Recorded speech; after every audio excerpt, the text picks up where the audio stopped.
Welcome to Voicetv Nigeria. I'm your host, Afolabi Wahab. The coup in Niger Republic is an eye-opener for African leaders. They have finally woke up from their slumber after the coup d'etat in Niger. The new development knock off the African leaders from their slumber, take back their father's land from the colonial master, saying enough is enough. And they started rolling out plan. But how the plan is going to work is only time will tell. We are in a beautiful place to be on the driver's seat of the agenda, developmental agenda for Africa. So please, if you hear anything else from me, this is the time for us to organize and stand up, and let's take Africa where Africa belongs on the world stage. But in the process, we're also helping ourselves. There is nothing wrong with you investing your money in Africa, coming back home to America and play golf like they do. There is no France. There is no France without Africa. The day Africa liberates itself from France, France will collapse as a country, because France, it is based on everything African. They don't have anything to offer to themselves. They keep on taking from Africa. So please, let's make sure that we plow the idea of African unity. This is unfair to say, but I'll say it. For France, the chicken are coming home to roost. They are now being reminded of what they did to Guinea in 1958. They are being reminded of what they did to Algeria. They are being reminded of what... Dear distinguished delegates, I stand before you today, April 30th, 2023, as the President of the French Republic, to express my deepest apologies to the African nations and peoples who were affected by France's colonial past. We recognize the harm and damage caused by our actions, and we are committed to making amends for the wrongs committed during that period. For an African to visit a European nation, an ordinary African, to visit a European nation, is like, let me give you an example my teacher used to use. It's like trying to milk an elephant, because of the visa process. However, for a European to visit an African nation, most of our nations, it is like a walk on the beach. It's like going to have a cup of tea. But then that is not the problem. The tragedy is that now for an African to visit a fellow African within the African Union, the visa restrictions in many of our nations, among us, between our brothers and sisters, is like trying to brush the teeth of a crocodile.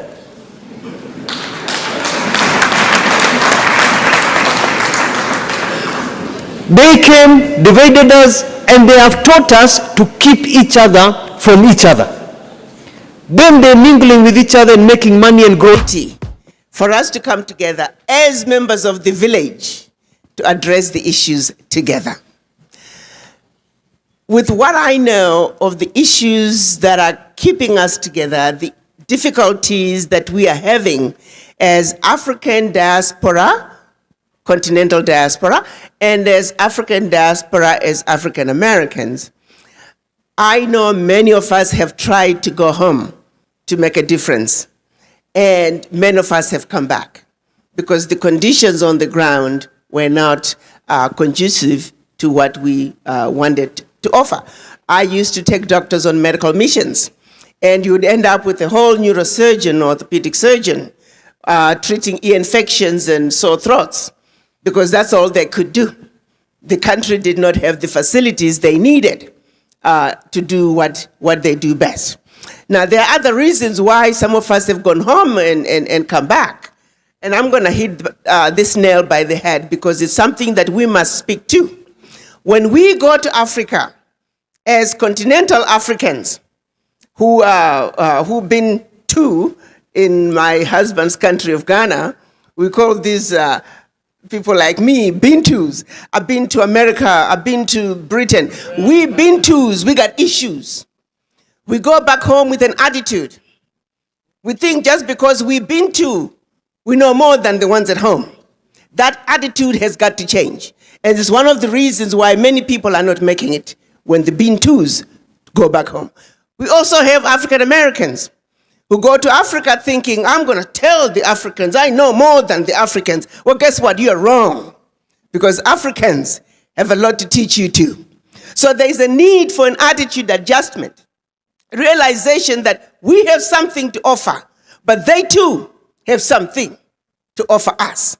What is needed is for us to work together, because united and understanding each other, that's the only way we can come together in a meaningful way and build the Africa that we want.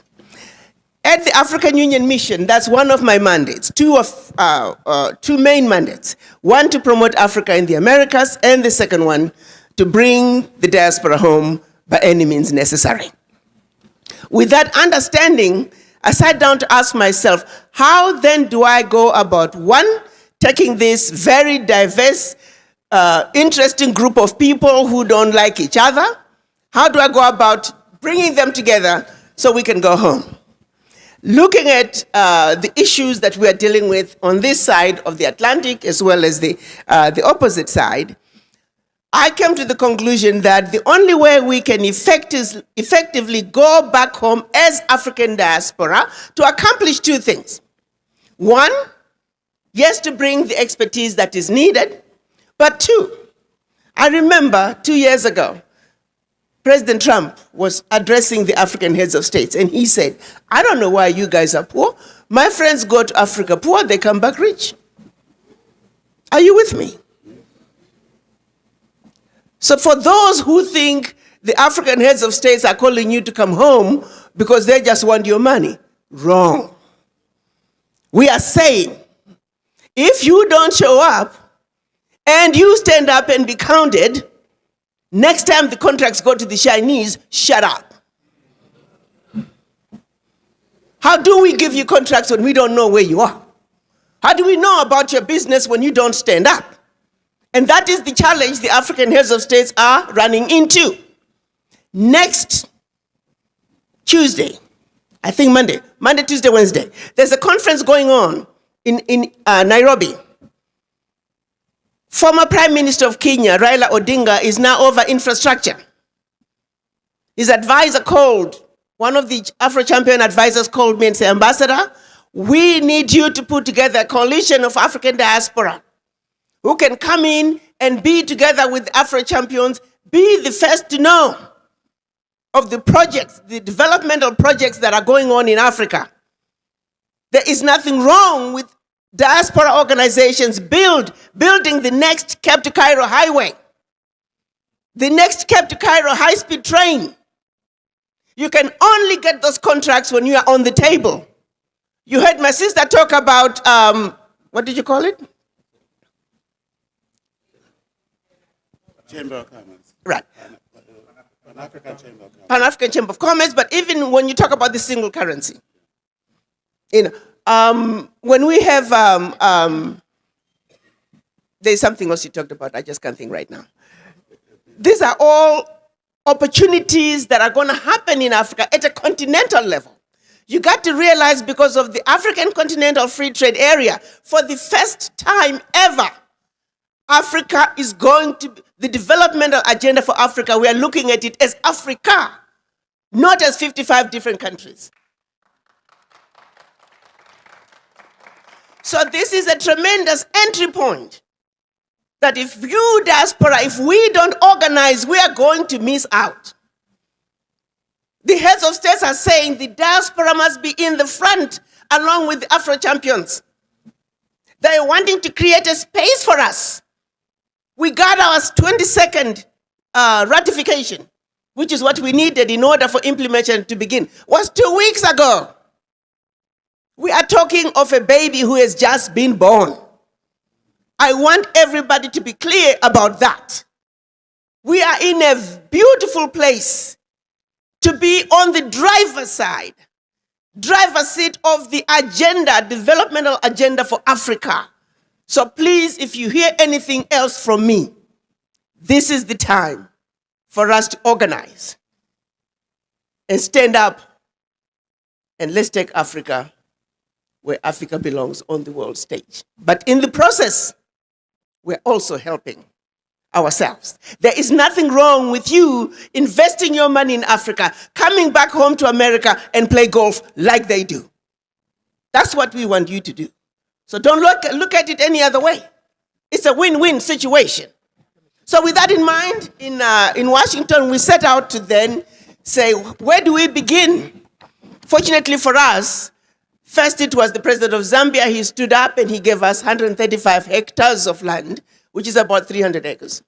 And when the president of Zimbabwe heard about the 135 hectares, he said, my sister, why are they giving you 135 acres? Zambia has a lot of land. He said, you see, Victoria Falls, for those of you who don't know Victoria Falls, Google it, it's a beautiful place. It's one of the best tourist destinations in Africa. He said, Victoria Falls is like a woman. When you're looking at her from the Zambian side, you're looking at her back. But when you're looking at her from Zimbabwe, the choice is yours, which view you want. So he proceeded to give us 2,000 hectares. So we have been offered 2,000 hectares of land on the Zimbabwe side of Victoria Falls along the Zambezi River. Prime location. There, ladies and gentlemen, we, the African diaspora, in collaboration with our brothers and sisters on the continent, we are going to build our very own Wakanda.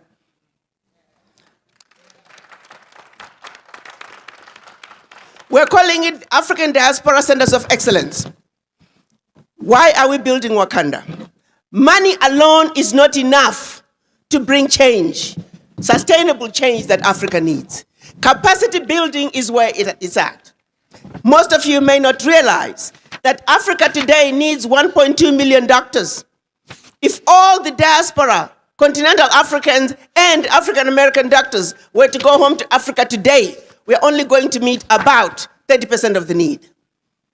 Many heads of states thought building new hospitals, renovating old ones was the way to address the issues of healthcare. Guess what? Most of those wards, half of them are empty because there are no doctors. I like to talk about my husband's country, my own country, Ghana. There are more Ghanaian doctors in New York City alone than in the entire country of Ghana. So when diaspora start complaining about, oh, my mother was trying to go to the doctor, I said, because you're here. So our reality is capacity is what Africa needs. And where is that capacity? It's in the diaspora, thanks to the brain drain. At every level, every sector, the capacity Africa needs is in the diaspora, not on the continent. $7 billion is being spent every year paying salaries to expatriates going to Africa to provide services. And when I ask, why is it that you never get diaspora to fill some of those jobs? They say, Ambassador, where are they? It goes back to the database. At every level, we are losing out because we are scattered. So in Wakanda, there will be a 1,000-bed teaching hospital to train all the capacity that Africa needs. There will be one Wakanda village in each region, which will be a developmental hub for the region. So for every hospital built, there will be supporting hospitals. Also, we will have a university with technical colleges to train again all the capacity Africa needs. Agricultural farm and an agricultural college, hotels for hospitality, a continent with some of the best tourist destinations. We're only realizing about 4% of the tourism dollars in the world. Agriculture for a continent with over 65% of the arable land in the world, we are importing food. I am embarrassed to say that. Africa should be and will be the breadbasket of the world. In addition, in our Wakanda, we're also going to have a pharmaceutical manufacturing. Most of you are also not aware that most of the sub-Saharan African countries, drugs going into those countries, close to 50% have zero bioavailability. That means they are not medication. They are chalk, in some cases, poisonous substances. Millions of people are dying every year, thinking they are taking blood pressure medicines, diabetic medicines, antibiotics, when they're taking poison. Those are murderers, outside murderers coming in. Millions of them every day. And nobody is held accountable. We have got to stop that. We must manufacture our own drugs. And of course, there will be a power plant, infrastructure, housing to support the development. It's going to be a very modern city with roads that are ready for self-driving cars, monorails for easy transport around the village. It's going to be how Africa should be. We will build the Africa that we want. For everything that's happening in Wakanda, there's going to be downstream development. You can picture this. A team of healthcare workers whose job is to do nothing but to make sure 15, 20 years from now, access to healthcare is a thing of the past. Educators who are saying 15, 20 years from now, access to healthcare is a thing of the past. Access to power is a thing of the past. Access to water is a thing of the past. We have teams from the diaspora working on the various sectors. Can we not do that, guys? Yes, we can. Absolutely, yes we can. And all we gotta do is organize, because the brains that we need are endless in the diaspora. Then the question becomes, Ambassador, how are we going to fund this? I said, that's easy. We got 50 million black people in this country, 41 African Americans and about 9 million continental Africans.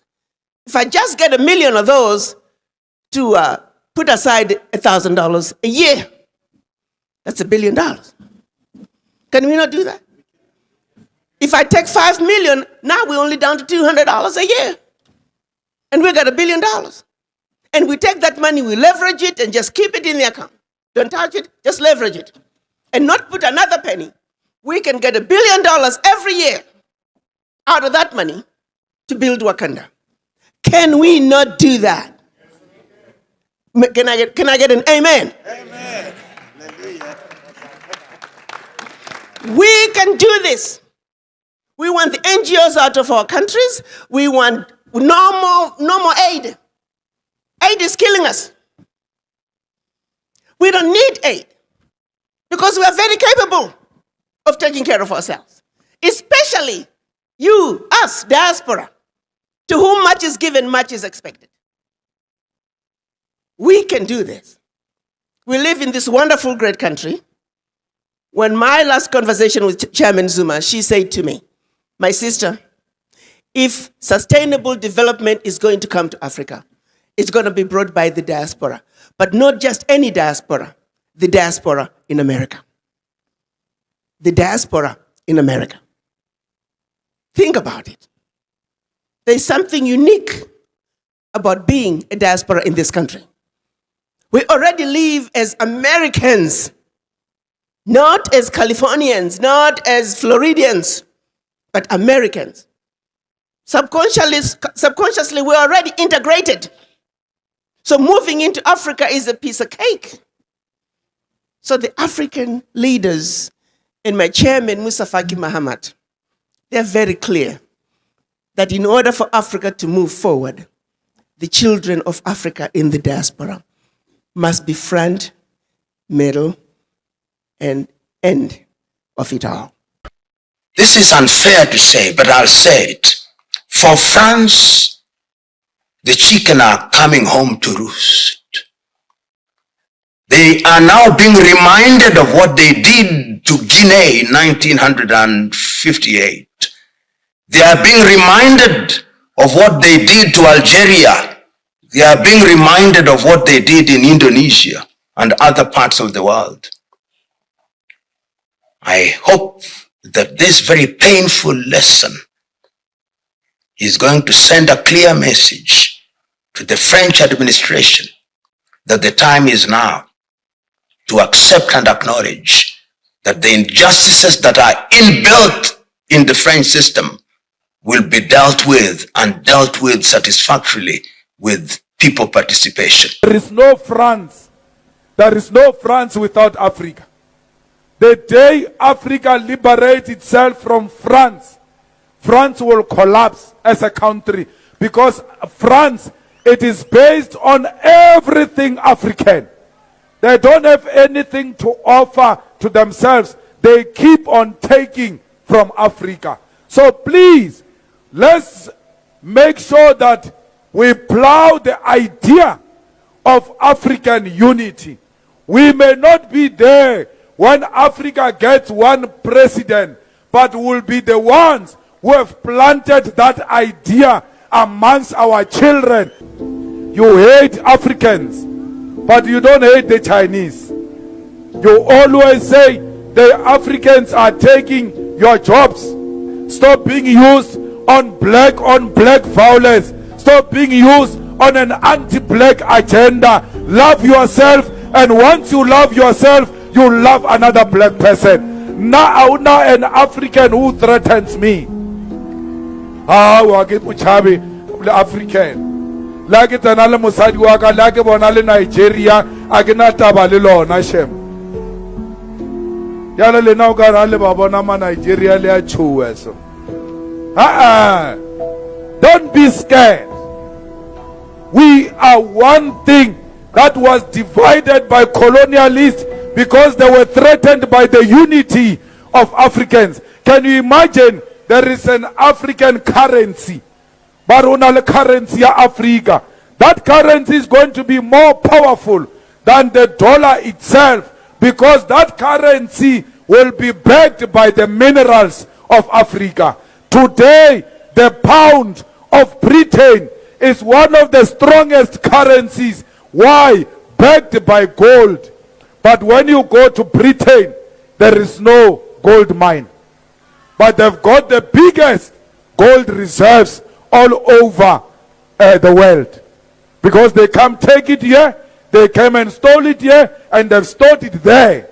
And that's what makes them unique. For an African to visit a European nation, an ordinary African, to visit a European nation, is like, let me give you an example my teacher used to use. It's like trying to milk an elephant because of the visa process.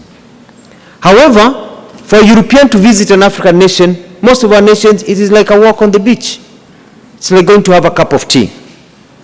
But then that is not the problem. The tragedy is that now for an African to visit a fellow African within the African Union, the visa restrictions in many of our nations, among us, between our brothers and sisters, is like trying to brush the teeth of a crocodile.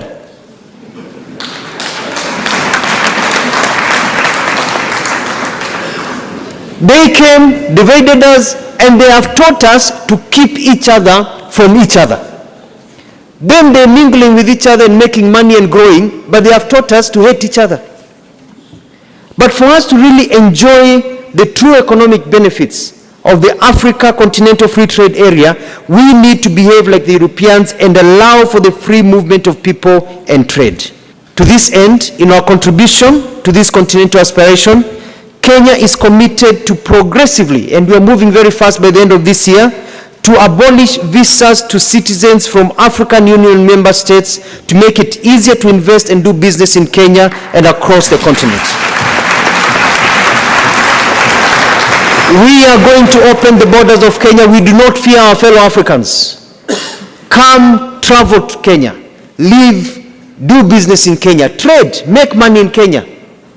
And we hope we'll get reciprocity with the rest of you. Let us open our continent so that we can make money and live together. Let us remove the shackles of colonialism that are still embedded in our heads and be able to move forward.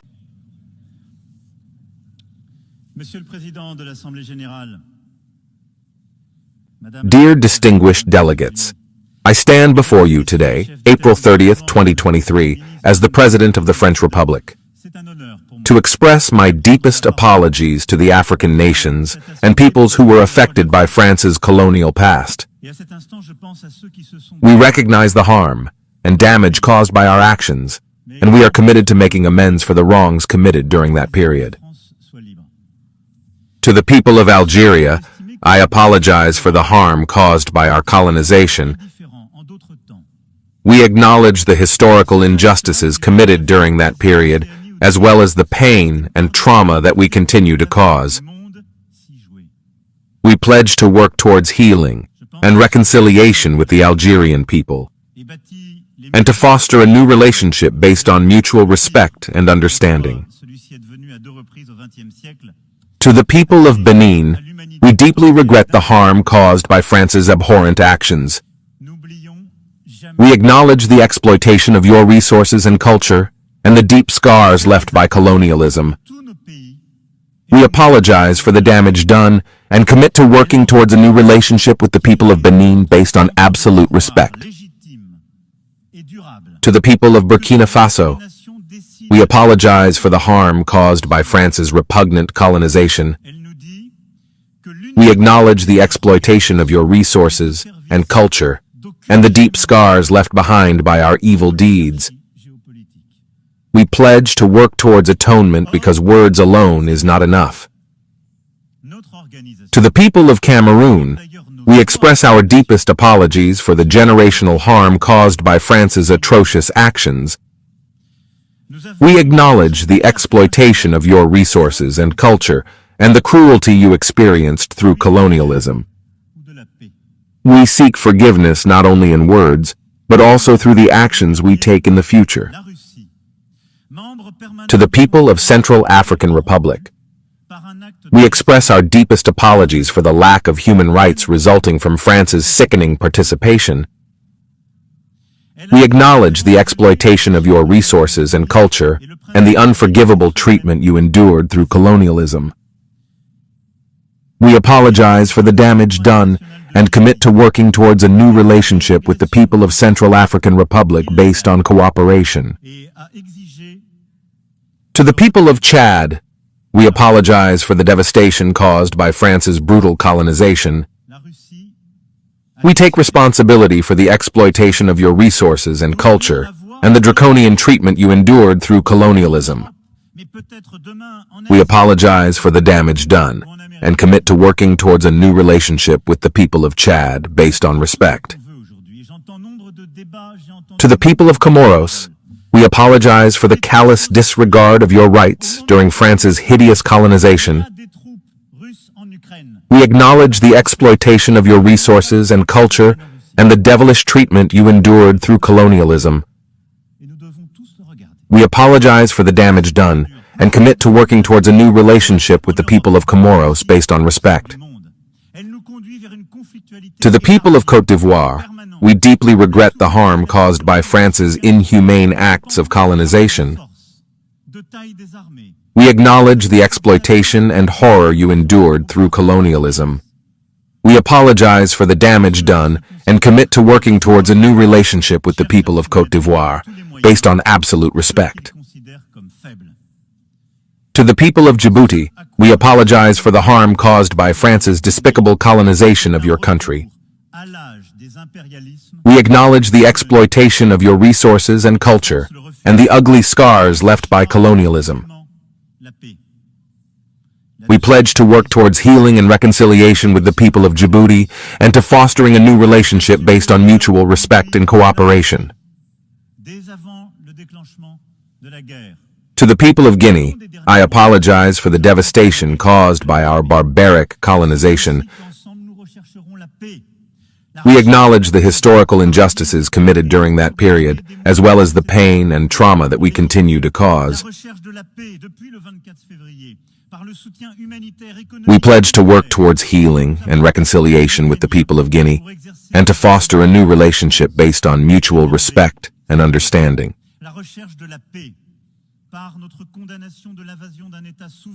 To the people of Madagascar, we deeply regret the harm caused by France's abhorrent actions. We acknowledge the exploitation of your resources and culture and the festering scars left by colonialism. We apologize for the damage done and commit to working towards a new relationship with the people of Madagascar based on absolute respect. To the people of Mali, we apologize for the injustices caused by France's repugnant colonization. We acknowledge the exploitation